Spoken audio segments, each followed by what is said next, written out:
बारिश लगातार तीसरे दिन भी थमने का नाम नहीं ले रही थी। वाराणसी की गलियां कीचड़ में डूबी थीं और लोगों की जुबानों पर एक ही बात थी, कुछ अशुभ हुआ है, कुछ बहुत बड़ा। विक्रम 3 रातों से सोया नहीं था। उसकी आंखों के नीचे गहरे काले घेरे थे। कमरे में हर तरफ बिखरे पड़े ग्रंथ और पुराने ताम्रपत्र चीख चीख कर कुछ छुपे हुए राज बताना चाह रहे थे। उसने ब्रह्म तामस ग्रंथ को बार बार पढ़ा, पर एक ही पंक्ति हर बार चमकती थी, ब्रह्म पिशाच मुक्त हुआ।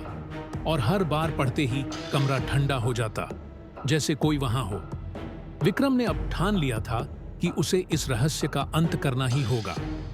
अगर यह पिशाच सच में जाग गया है तो इसका समाधि स्थान भी होगा, उसने खुद से कहा। वह फिर से उसी पुस्तकालय गया, लेकिन दरवाजा टूटा हुआ था। अंदर प्रवेश करते ही उसे चारों तरफ तांडव का दृश्य दिखा। किताबें फटी हुई थीं, जमीन पर राख फैली थी और दीवार पर खून से लिखा था, शुरुआत हो चुकी है। वह घबराकर पीछे मुड़ा और वही बूढ़ा लाइब्रेरियन उसके सामने खड़ा था, पर अब उसकी आंखें काली थीं और चेहरा बदल चुका था। अब तुझसे कोई नहीं बचा सकता, लाइब्रेरियन ने फुसफुसाते हुए कहा और धुआं बनकर गायब हो गया। विक्रम के शरीर में कंपन दौड़ गई। उसने उसी क्षण संकल्प लिया, अब यह रहस्य नहीं, युद्ध होगा। उसे अपनी दादी की बातें याद आईं। जहां ब्रह्म पिशाच की आत्मा बंधी होती है, वहां तांत्रिक चक्र की समाधि होती है। वह उस पुराने तांत्रिक मंदिर की ओर गया, जो गंगा किनारे टूटे हुए घाट के पीछे स्थित था।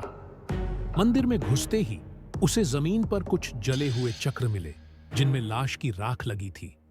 बीचों बीच एक गोल दायरा बना था और वहां पड़ा था एक तांत्रिक त्रिशूल, जिसे छूते ही विक्रम को एक झटका लगा और वह बेहोश हो गया। जब उसने आंखें खोलीं तो खुद को एक अंधेरे कुएं में पाया। दीवारें इंसानी नाखूनों की खरोंचों से भरी थीं। वहीं एक कोना था जहां बैठा था एक अधमरा साधु, वहीं जो उसके सपनों में आता था। साधु ने कराहते हुए कहा, विक्रम, तुमने उसे जगा दिया है। अब ब्रह्म पिशाच मुक्त है और तुम्हारा शरीर उसका माध्यम बन चुका है। क्या मतलब? वो तेरे भीतर प्रवेश कर चुका है। तेरी सांसें अब उसकी है। विक्रम ने खुद को आईने में देखा और वहां जो दिखाई दिया वो नहीं था। उसकी आंखें अब हल्की काली थीं और उसके पीछे वही धुआंधार परछाई मुस्कुरा रही थी। साधु ने बताया कि उसे खुद को ही बलि देनी होगी, तभी ब्रह्म पिशाच के प्रवेश द्वार को बंद किया जा सकता है। बलि कहां? विक्रम कांपते हुए बोला। जहां यह शुरू हुआ, उसी पुस्तकालय के नीचे जो तांत्रिक गुफा है, वहीं। रात के तीसरे पहर विक्रम आखिरी बार उस पुस्तकालय गया। अब वो जगह पुस्तकालय नहीं, नरक बन चुकी थी।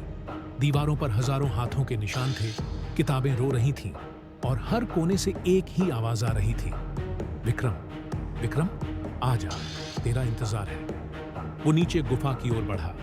नीचे एक खोपड़ियों से भरा कमरा था, बीच में एक हवन कुंड। वो बैठ गया जैसे साधु ने बताया था और मंत्र पढ़ने लगा। जैसे ही अंतिम मंत्र पूरा हुआ, एक भयानक चीख के साथ वह परछाई विक्रम के शरीर से बाहर निकली। अब उसका रूप साफ था, भस्म, रक्त और तामस शक्ति का मेल, यही उसका चेहरा था। आधी जली त्वचा, बिखरे बाल, जलती आंखें और गर्दन से लटकती हड्डियां। वो बोल पड़ा, मुझे तूने नहीं बुलाया, मैं खुद आया हूं, क्योंकि तेरा शरीर मेरे योग्य था। और उसने विक्रम को पकड़ लिया। विक्रम ने खुद को आग में झोंक दिया। पूरी गुफा जलने लगी।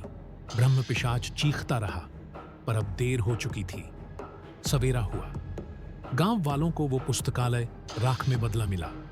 वहां कुछ नहीं बचा था, सिवाय एक किताब के, वही ब्रह्म तामस ग्रंथ, जो अब भी खुला पड़ा था और हवा अपने आप उसके पन्ने पलट रही थी। गांव से बहुत दूर एक कॉलेज की लाइब्रेरी में एक युवा छात्र उस ग्रंथ की फोटोकॉपी देख रहा था। वो मुस्कुराता है और कहता है, कितना अच्छा नाम है, ब्रह्म पिशाच, ये थीसिस का विषय बनेगा। और उसी पल स्क्रीन काली हो जाती है। बस एक आवाज गूंजती है, मैं फिर लौटूंगा। अगर कहानी ने आपको भी सिहरने पर मजबूर कर दिया तो सब्सक्राइब कीजिए और इसे उन लोगों से शेयर कीजिए जो कहते हैं भूत वूत कुछ नहीं होता। अगर आप नए हैं तो चैनल को सब्सक्राइब करें और अगर आपको ऐसी सच्ची डरावनी कहानियां पसंद हैं तो इस वीडियो को लाइक करना ना भूलें।